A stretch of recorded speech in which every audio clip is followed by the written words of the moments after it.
तो भाई खाली चाय छन्नी लेके घूमते रहते हैं, कभी चाय हुई भी पिलाओ।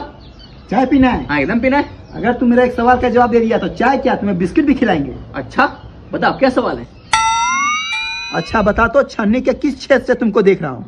ये क्या बात है यार, ये क्या बात है। अरे किसने ये डिब्बा बनाया, इसकी बहन का पति पात्री।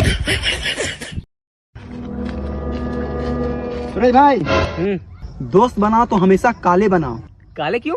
क्योंकि ये कभी रंग नहीं बदलते। दूर दूर जावे मेरे काले रंग।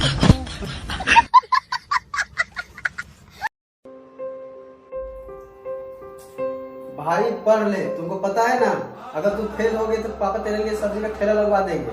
हाँ मालूम है। तैयारी हो गई? हाँ हो गई। सुनाओ फिर।